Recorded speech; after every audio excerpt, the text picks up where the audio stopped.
Hello student, welcome back to my YouTube channel. Soham lecturer में आपका स्वागत है। मैं नरेंद्र सर 12th केमिस्ट्री के 8 महत्वपूर्ण क्वेश्चनों को इस वीडियो में बताने वाला हूं, ठीक, जिसमें आप देखेंगे कि यह परीक्षा के दृष्टि से बहुत ही इंपॉर्टेंट क्वेश्चन है, ठीक, जो परीक्षा में कई बार पूछे गए हैं, 2 से लगभग 3 बार पूछे गए हैं और पूछने की उम्मीद भी है, ठीक। तो हम इस 8 महत्वपूर्ण क्वेश्चन को इस वीडियो में पढ़ेंगे।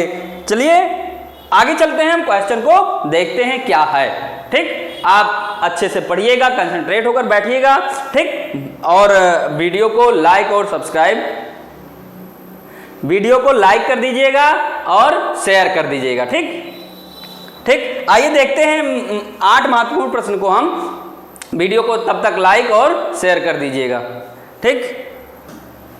ये आपके सामने आ गया है फर्स्ट क्वेश्चन, कांच को अतिशीतित द्रव क्यों माना जाता है। बहुत ही मोस्ट इंपॉर्टेंट क्वेश्चन है, ठीक है। क्या माना जाता है, कांच को अतिशीतित द्रव क्यों माना जाता है। स्टूडेंट ध्यान दीजिएगा इस बात को कि कांच को अतिशीतित द्रव के रूप में क्यों माना जाता है। पहला चीज ये है, जब आपको ठोस पढ़ाया गया होगा, ठोस चैप्टर जो 12th केमिस्ट्री का फर्स्ट चैप्टर है, क्या है, ठोस। ठोस दिया गया है, ठोसों के प्रकार दिया गया है, ठीक। जो आप पढ़े होंगे उसमें बताया गया है ठोसों के प्रकार के बारे में। क्या दिया गया है, उसमें बताया गया है क्रिस्टलीय एंड अक्रिस्टलीय ठोस। क्या बताया गया है, क्रिस्टलीय एंड अक्रिस्टलीय ठोस। क्या बताया गया है, क्रिस्टलीय एंड अक्रिस्टलीय ठोस, ठीक। अब क्रिस्टलीय आपको पता है, जिसके क्या होते हैं, जो अणु होते हैं, आयन होते हैं, परमाणु होते हैं, एक निश्चित क्रम में व्यवस्थित होते हैं, क्रिस्टलीय कहे जाते हैं। अक्रिस्टलीय वह होते हैं जो इनके परमाणु, अणु और आयन एक क्रम में व्यवस्थित नहीं होते हैं, ठीक, वो होते हैं क्या, अक्रिस्टलीय, ठीक। तो अक्रिस्टलीय में इनकी जो संरचना होती है, परमाणुविक संरचना जो होती है, वो क्या होती है, क्रमवार नहीं होती है, क्रमिक रूप से व्यवस्थित नहीं होती है, ठीक। कहीं ये परमाणु यहाँ पाए जाएंगे तो कहीं यहाँ पाए जाएंगे, कहीं यहाँ, कहीं यहाँ, मतलब ये अलग अलग तरीके से व्यवस्थित होते हैं, ठीक। अब हम चलते हैं क्वेश्चन के ऊपर। कहाँ चलते हैं, क्वेश्चन पर चलते हैं, जो क्वेश्चन हमारा है, ठीक। देखते हैं, कांच को अतिशीतित द्रव क्यों माना जाता है। इससे पहले आपको मैं बता देना चाहता हूं, जो हमारा अक्रिस्टलीय है, ठीक, क्या है, अक्रिस्टलीय है, अक्रिस्टलीय को ही क्या कहा जाता है, अतिशीतित द्रव कहा जाता है। क्या कहा जाता है, अतिशीतित द्रव कहा जाता है। तो अब बात आती है, कांच को अतिशीतित द्रव क्यों कहते हैं। देखिएगा, क्योंकि ये ठोस होते हुए भी द्रवों के कुछ गुण प्रदर्शित करता है। पहला चीज नोट करिए, ये क्या है, ठोस होते हुए भी क्या करता है, कुछ गुण द्रवों के भी प्रदर्शित करता है, ठीक। द्रवों के समान इसमें प्रवाहित होने का गुण होता है। इसका यह गुण पुरानी इमारतों के कांच में देखा जा सकता है, जो तली पर कुछ मोटा हो जाता है, ठीक। जैसे बहुत पुराना इमारत है, उसमें जो कांच की खिड़कियां लगी होती हैं, अगर दूर से आप देखेंगे तो लगेगा नीचे की तरफ क्या है, मोटा हो जाते हैं, ठीक। क्या हो जाते हैं, मोटा हो जाते हैं। क्यों, क्योंकि परमाणु क्या होते हैं, परमाणु आयन अनियमित व्यवस्थित होते हैं, तो वो नीचे झुक जाते हैं और नीचे चले आते हैं। क्यों, क्योंकि पृथ्वी के गुरुत्वाकर्षण के कारण वो खींच जाते हैं नीचे, ठीक। तो इसलिए हमें मोटा दिखाई देता है। दूसरी बात यह है कि जो अक्रिस्टलीय ठोस होते हैं, क्या होते हैं, अक्रिस्टलीय, जो अक्रिस्टलीय ठोस होते हैं वो क्या होते हैं, उनका जो गलनांक होता है वो कोई निश्चित नहीं होता है। क्या होता है, गलनांक निश्चित नहीं होता है, ठीक। क्या होता है, गलनांक निश्चित नहीं होता है, ठीक। नेक्स्ट क्वेश्चन को लेते हैं, अक्रिस्टलीय ठोस को परिभाषित कीजिए। क्या करिए, अक्रिस्टलीय ठोस को परिभाषित करिए। अब अक्रिस्टलीय ठोस होता क्या है, अभी हम इससे पहले भी बता दिए हैं कि अक्रिस्टलीय ठोस होता क्या है। वह ठोस जिनके अवयवी कण की लघुपरास व्यवस्था होती है। क्या होती है, लघुपरास व्यवस्था होती है, अक्रिस्टलीय ठोस कहलाता है। क्वेश्चन आता है, क्वेश्चन दूसरी तरीके से अगर घुमाएगा आपको तो क्वेश्चन पूछेगा, क्या पूछेगा, अक्रिस्टलीय ठोस होते हैं। क्या क्वेश्चन घुमाएगा, जो अक्रिस्टलीय ठोस होते हैं। क्या घुमाएगा क्वेश्चन? ठोस होते हैं। ठीक, 4 ऑप्शन आपको दे दिया जाएगा। इसमें क्या दे दिया जाएगा? लघु परासारी, लघु परासारी, ठीक, लघु परास जिसे हम कहते हैं, और दीर्घ परास, या दोनों, या इनमें से कोई नहीं। तो अगर ये ऐसे नहीं देगा तो ये मल्टीपल चॉइस क्वेश्चन में देगा, तो आपको लघु परास पे टिक करना रहता है। ठीक, अब आइए क्वेश्चन को देखते हैं। अक्रिस्टलीय ठोस वह ठोस है जिनके अवयवीकरण की लघु परास व्यवस्था होती है, अक्रिस्टलीय ठोस कहलाते हैं। मतलब जो अक्रिस्टलीय ठोस होते हैं उनके परमाणु, अणु और आयन होते हैं, क्या होते हैं? ये अनियमित आकार से होते हैं, इसलिए इनमें क्या है? इनके दोनों के बीच का स्थान जो है, परास जो है, कम होता है, इसलिए इन्हें लघु परासी कहा जाता है। ठीक, आगे देखिएगा, जैसे कांच, रबर, प्लास्टिक आदि। अभी कांच को जब गर्म करते हैं तो क्या होता है? बहने का गुण उसमें है, बहने लगता है। रबर क्या है? रबर को आप दोनों तरफ से ऐसे खींचेंगे तो क्या होगा? इलास्टिसिटी का गुण उसमें पाया जाता है, वो बढ़ जाता है खींचने पर। प्लास्टिक भी खींचने पर बढ़ जाते हैं, लेकिन अब प्लास्टिक में कई प्लास्टिक आते हैं, प्लास्टिक के भी प्रकार होते हैं, थर्मोप्लास्टिक, थर्मोसेटिंग प्लास्टिक। ठीक, तो वो प्लास्टिक केवल भी आप यहाँ जानिए प्लास्टिक क्या होते हैं। ठीक, प्लास्टिक भी अक्रिस्टलीय ठोस, क्वेश्चन भी आता है। कैसे आएगा? अगर और घुमाएगा क्वेश्चन तो कहेगा इनमें से अक्रिस्टलीय ठोस हैं। क्या आएगा क्वेश्चन? इनमें से अक्रिस्टलीय ठोस हैं। तो 2-3 क्वेश्चन दे दिया जाएगा। हम देखते हैं नेक्स्ट क्वेश्चन को। नेक्स्ट क्वेश्चन हमारा क्या है? वीडियो को लाइक और सब्सक्राइब चैनल को कर लीजिएगा। ठीक, आगे देखते हैं। नेक्स्ट क्वेश्चन हमारा जो है क्या है? अक्रिस्टलीय ठोस हमारा हो गया। नेक्स्ट क्वेश्चन को देखते हैं। आयनिक ठोस क्या है? आयनिक ठोस गलित अवस्था में विद्युत चालक होते हैं। बहुत ही महत्वपूर्ण क्वेश्चन है स्टूडेंट्स। क्या है? बहुत ही महत्वपूर्ण क्वेश्चन है, नोट कर लीजिए इसको। ठीक, परंतु ठोस अवस्था में नहीं। व्याख्या कीजिए। ठीक, क्या होता है? मेन रीजन उसका क्या है देख लीजिए। जब एक आयनिक ठोस क्या होता है, ऐसे पड़ा है तो क्या है? उसमें जो चालन है, आयनों की आवागमन है। ठीक, आयन एक स्थान से दूसरे स्थान में नहीं जा पाते हैं। तो जब आयन नहीं जाएंगे तो इलेक्ट्रॉन मूव कैसे होंगे? इलेक्ट्रॉन मूव ही नहीं कर पाएंगे। तो इलेक्ट्रॉन मूव नहीं होंगे तो चालन आएगा नहीं, और चालन आएगा नहीं तो विद्युत के चालक होंगे नहीं। ठीक, यही कारण है कि ठोस अवस्था में क्या होते हैं? नॉर्मल होते हैं, और गलित अवस्था में विद्युत के चालक कहे जाते हैं। कौन? आयनिक ठोस। कौन कहे जाते हैं? आयनिक ठोस कहे जाते हैं। देखिएगा आयनिक ठोस को, चलिए देखते हैं अब हम। गलित अवस्था में आयनिक यौगिक वियोजित होकर मुक्त आयन देते हैं। अभी हमने क्या कहा? जो इलेक्ट्रॉन निकलता है, जैसे मान लीजिए NaCl है, ये NaCl क्या दिया गया है? NaCl। जब हम इसको पानी में घोल देते हैं तो ये Na+ और Cl- में वियोजित हो जाता है, टूट जाता है। तो Na+ आयन इलेक्ट्रॉन निकाल दिया, अपना आयन निकाल दिया, जिसके कारण इसमें क्या हो गया? चालन संभव हुआ तथा विद्युत के चालन करते हैं। ठोस अवस्था में आयन गति करने के लिए मुक्त नहीं होते हैं, अतः ये ठोस अवस्था के विद्युत के चालन नहीं करते हैं। ठोस अवस्था में एकदम बंधे होते हैं, रिगिड होते हैं। ठीक, तो इलेक्ट्रॉन या आयन वो त्याग ही नहीं पाते हैं, ले ही नहीं पाते हैं। तो जब त्यागेंगे नहीं, ले नहीं, ग्रहण नहीं कर पाएंगे तो क्या होंगे? चालन उसमें होगा नहीं, तो विद्युत के चालन कहे नहीं जाएंगे। ठीक, नेक्स्ट देखते हैं।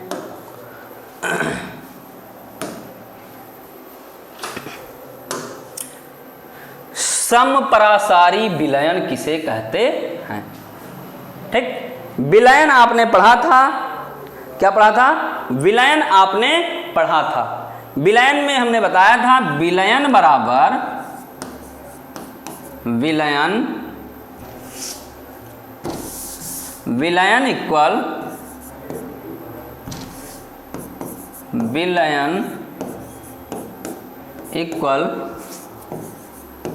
विलय प्लस विलायक। ठीक, यही हमने बताया था। आगे मल्टीपल चॉइस क्वेश्चन बताए थे तो उसमें बताया गया था विलेय प्लस विलायक। और विलेय की मात्रा क्या होती है, कम होती है, ये भी ध्यान दीजिएगा। विलेय की मात्रा कम होती है, विलायक की मात्रा ज़्यादा होती है। क्वेश्चन ये भी आता रहता है, ठीक, क्या आता है, विलयन में विलेय की मात्रा कम और विलायक की मात्रा ज़्यादा होती है। अब क्वेश्चन आता है समपरासारी विलयन, ऐसे विलयन जिनके परासरण दाब समान ताप पर समान हो, समपरासारी विलयन कहलाता है। अब क्या करें, परासरण दाब आता है। परासरण दाब क्या होता है, कम सांद्रता से अधिक सांद्रता की ओर जाने का, बहने का जो गुण है, ठीक है, विलयन का जो गुण है वो क्या होता है, परासरण दाब कहलाता है। कम सांद्रता से अधिक सांद्रता की तरफ, ठीक, ये कम सांद्रता से अधिक सांद्रता की तरफ, ठीक, ये परासरण दाब होता है। तो नेक्स्ट क्वेश्चन, ये 1 नंबर में बार बार ये क्वेश्चन आता रहता है, हमेशा कई बार, ये कम से कम 4 बार 5 बार रिवीजन हो गया है, 5 बार रिपीटेड क्वेश्चन है ये, रिपीटेड क्वेश्चन है, 5 बार रिपीटेड क्वेश्चन है ये, लगातार आया है। आते तो हमेशा रहते हैं क्वेश्चन, लेकिन ये रिपीटेड क्वेश्चन हमेशा आता रहता है, ठीक। देखिएगा नेक्स्ट, 14.625 ग्राम सोडियम क्लोराइड को 250 ग्राम जल में विलय किया गया, प्राप्त विलयन की मोललता ज्ञात करनी है। क्या ज्ञात करनी है, मोललता ज्ञात करनी है, ठीक, मोललता की गणना कीजिए। तो मोललता को हम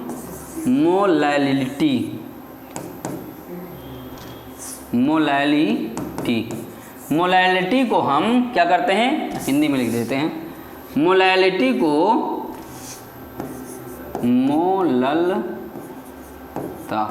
मोललता को हम स्मॉल m से डिनोट करते हैं, ठीक, मोललता को स्मॉल m से डिनोट करते हैं। 1 किलोग्राम विलायक में विलेय मोलों की संख्या को विलयन की मोललता कही जाती है। क्या है, 1 किलोग्राम विलायक में विलेय मोलों की संख्या को विलयन की मोललता कही जाती है, ठीक है। अब 1 किलोग्राम, इसमें देखिएगा 1 किलोग्राम विलायक में विलेय मोलों की संख्या विलयक की मोललता कहलाती है। तो मोललता का जो सूत्र होता है, देख लीजिए, विलय की मोलों की संख्या क्या होती है, विलय के मोलों की संख्या, मोललता बराबर मोललता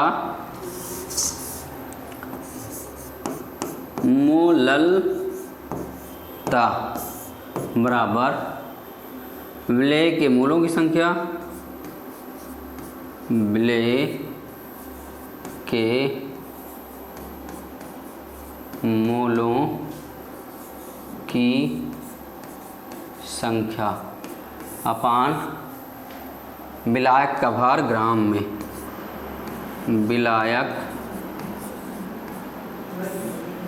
विलायक का भार ग्राम में इंटू 1000, ठीक, ये जरूर होगा 1000। ये देख लीजिए, अगर यहाँ 1000 नहीं लिखते हैं तो ग्राम को आप पहले किलोग्राम में बदल दीजिए, ठीक। सूत्र ये भी होता है, यहाँ किलोग्राम अगर करेंगे तो क्या होगा, जो विलायक का भार होगा उसे ग्राम होगा तो किलोग्राम में पहले ही चेंज करना पड़ेगा, नहीं तो 1000 से आप गुणा कर दीजिए, ये सबसे सही व्यवस्था है, ठीक। ये तो हो गया मोललता का सूत्र और मोललता की परिभाषा। क्या हो गया, मोललता का सूत्र और मोललता की परिभाषा, ये सूत्र हो गया। अब इस सूत्र के अनुसार हम कार्य करेंगे। क्या करेंगे, इस सूत्र के अनुसार कार्य करेंगे। अब सबसे पहले हमें निकालना है विलय के मोलों की संख्या। क्या निकालना है, विलय के मोलों की संख्या हमें निकालना है। तो विलय के मोलों की संख्या युगल क्या हो जाएगा, यहाँ लिखते हैं, विलय के मोलों की संख्या बराबर विलेय का भार बटे विलेय का भार बटे विलेय का अणुभार, विलेय का अणुभार, ये हो गया। ठीक, विलेय का भार बटे विलेय का अणुभार। अब विलेय का भार जो दिया गया है, क्या दिया गया है, ये 14.652 ग्राम सोडियम क्लोराइड को 250 ग्राम जल में विलेय किया गया है। तो ये नहीं है कि 250 ग्राम जल में क्या हो जाएगा, विलेय किया गया तो विलेय 250 ग्राम जल हो गया, नहीं, 14.625 ग्राम। अगर आप ऐसे नहीं निकाल पाते हैं तो अभी हमने बताया है जो विलयन में कम मात्रा में होता है उसे विलेय, ज्यादा मात्रा में जो होगा उसे विलायक कहा जाता है। आप इससे भी पहचान सकते हैं। तो कम मात्रा में 14.62 ग्राम है और ये 250 ग्राम है, तो कम कौन हुआ, ये हुआ। तो ये हमारा विलेय हो जाएगा। तो विलेय क्या हो जाएगा, NaCl। NaCl का भार कितना दिया गया है, 14.625 अपान। अब विलेय का अणुभार कैसे निकलेगा, अणुभार निकालने के लिए हम यहाँ निकाल देते हैं। अणुभार निकालने के लिए विलेय का अणुभार बराबर, विलेय का अणुभार बराबर क्या हो जाएगा, सोडियम का भार, तो सोडियम का कितना हो जाएगा 23 प्लस क्लोराइड का क्या हो जाएगा, सॉरी क्लोरीन का क्या हो जाएगा 35.5। तो इन दोनों को जब जोड़ेंगे तो कितना आ जाएगा 538325, इतना आ गया। तो अपान कितना आ जाएगा 585, ये ठीक हो गया ये। अब जब हम क्या करेंगे, इन दोनों को डिवाइड करेंगे तो कितना आएगा जानते हैं, 0.25। अब विलेय के मोलों की संख्या कितना आया था 0.25 अपान विलेय का भार कितना दिया गया है 250 ग्राम दिया गया है। कितना दिया गया है 250 ग्राम। ठीक, अब इंटू 1000 है, कितना दिया गया है इंटू 1000। तो इसको जब मल्टीप्लाई करेंगे तो ये हो जाएगा 250, ये हो जाएगा 250 अपान 250, कट जाएगा जो, तो 1 आ जाएगा, तो 1m आ जाएगा। तो मोललता इक्वल टू क्या हो जाएगी, मोललता इक्वल 1m। ठीक, ये हमारा आंसर हो जाएगा। क्या हो जाएगा, आंसर हो जाएगा। ठीक, सबसे पहले हमें यह ध्यान देना है कि क्या निकालने के लिए कह रहा। तो जो निकालने के लिए कह रहा पहले उसका सूत्र लेंगे तो उसमें से अब हमें विलेय के मोलों की संख्या पता नहीं है कि कितना नंबर ऑफ मोल है, तो विलेय के मोलों की संख्या सबसे पहले निकालते हैं। विलेय का भार बटे विलेय का अणुभार। ठीक, मोलों की संख्या बराबर क्या होता है, विलेय का भार बटे क्या होता है, विलेय का भार बटे विलेय का अणुभार। क्या होता है, विलेय का अणुभार, ये होता है विलेय का भार बटे विलेय का अणुभार। तो विलेय का भार हमें दिया गया है पहले से 14.625 अपान, और विलेय का अणुभार आया था इतना, ये विलेय का अणुभार इतना आया था। जब भाग किए तो 0.25 आएगा, तो 0.25 अपान 250 ग्राम हमारा जल है। ठीक, इंटू 1000 हमने 250 अपान 250 कर दिया। जब इसको इससे मल्टीप्लाई करेंगे तो क्या आ जाएगा, ये पॉइंट जब इसे मल्टीप्लाई करेंगे तो 2 दशमलव इस तरह चला आएगा। ठीक, तो 3 है तो यहाँ पॉइंट लग जाएगा। ठीक, या यहाँ करके तुम्हें दिखाई दे रहे हैं हम, देखिएगा 0.25 इंटू 1000 है। ठीक, क्या है, तो ये पॉइंट क्या हो जाएगा 25 1 जा 25 333 और 2 पॉइंट लग जाएगा। तो कितना आ गया, यही तो आया हमारा 250, तो 250 अपान 250 इक्वल 1। ठीक, तो मोललता हमारी क्या आ गई, 1 आ गई। जल्दी से इसका स्क्रीनशॉट ले लीजिए। नेक्स्ट हमारा देखिएगा, किसी सेल के विद्युत वाहक बल से आप क्या तात्पर्य है। आपसे विद्युत वाहक बल से क्या तात्पर्य है? तो क्या है, सेल का विद्युत वाहक बल दिया गया है। देखिएगा, किसी सेल के इलेक्ट्रोडों के इलेक्ट्रोड विभव में वह अंतर जब सेल से परिपथ में कोई विद्युत धारा नहीं बहती है, सेल का विद्युत वाहक बल कहा जाता है या कहलाता है। ठीक है, क्या होता है, जब किसी सेल में या किसी सेल के परिपथ में कोई विद्युत धारा नहीं बहती है, ठीक, तो जो बल उस पर कार्य करता है उसी को विद्युत वाहक बल कहते हैं, इलेक्ट्रोमोटिव फोर्स बोलते हैं। इंग्लिश में इसे क्या बोलते हैं? इलेक्ट्रोमोटिव फोर्स बोलते हैं। किसी सेल के इलेक्ट्रोडों के इलेक्ट्रोड विभव में वह अंतर जब सेल से परिपथ में कोई विद्युत धारा नहीं बहती है, सेल का विद्युत वाहक बल कहा जाता है। ठीक, देख लीजिए इसको। नेक्स्ट क्वेश्चन हमारा क्या है, विशिष्ट चालकता। ठीक, जब हम पढ़ा रहे थे आपको केमिस्ट्री थर्ड लेसन, तो उसमें विशिष्ट चालकता को बताया गया था। ठीक, एक बार यहाँ और देख लेते हैं। किसी चालक के विशिष्ट प्रतिरोध के व्युत्क्रम को उस चालक की विशिष्ट चालकता कहते हैं। किसी चालक के विशिष्ट प्रतिरोध के व्युत्क्रम को उस चालक की विशिष्ट चालकता कही जाती है। इसे ग्रीक अक्षर कप्पा से डिनोट करते हैं। किससे डिनोट करते हैं? कप्पा से। तो क्या हो जाएगा, कप्पा इक्वल टू, क्या हो जाएगा, कप्पा इक्वल 1/ρ। ये इसे बोलते हैं रो। ये हमारा क्या है, क्या है, ये विशिष्ट प्रतिरोध है। क्या है ये? विशिष्ट प्रतिरोध। इसे हम बोलेंगे विशिष्ट प्रतिरोध। ठीक, ये इसे कप्पा बोलते हैं, विशिष्ट चालकता। तो क्या दिया गया, किसी चालक के विशिष्ट प्रतिरोध, तो हमारा विशिष्ट प्रतिरोध क्या हो जाएगा, विशिष्ट प्रतिरोध यही हो जाएगा ये। ठीक, विशिष्ट प्रतिरोध के व्युत्क्रम को उस चालक की विशिष्ट चालकता कहते हैं। इसे ग्रीक अक्षर कप्पा से प्रदर्शित करते हैं। ठीक, ये तो आपको वैसे आता बहुत है क्वेश्चन, हमेशा आपके क्वेश्चन पेपर में पूछे जाते रहते हैं। इसलिए विशिष्ट चालकता 2 लाइन का आप एक बार पढ़ेंगे, हमेशा के लिए लर्न हो जाएगा, कभी भूलेंगे नहीं।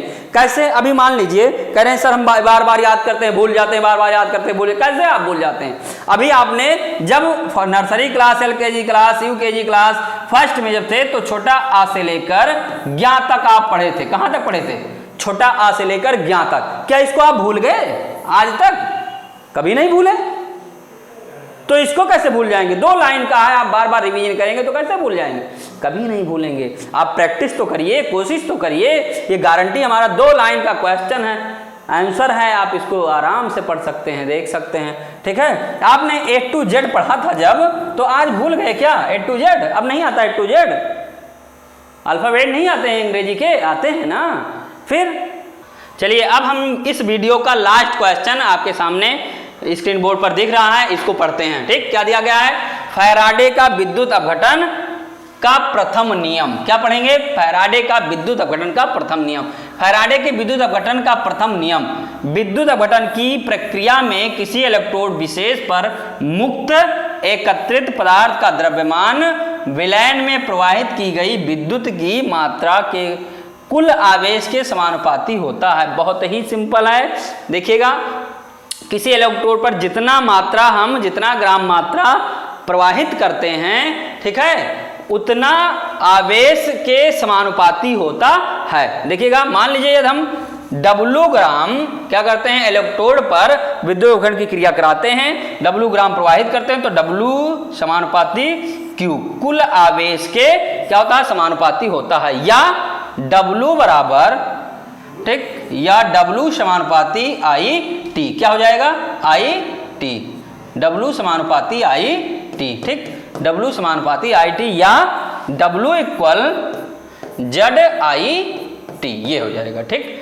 यही क्या है, फैराडे का विद्युत अपघटन का प्रथम नियम। जहां Z क्या है, समानुपाती स्थिरांक है। फैराडे के लिए समानुपाती स्थिरांक इसे रासायनिक तुल्यांक भी कहते हैं। क्या बोलते हैं, रासायनिक तुल्यांक भी कहते हैं। ओके स्टूडेंट, तो ये थे हमारे आज के इस वीडियो के 8 महत्वपूर्ण क्वेश्चन। क्या थे?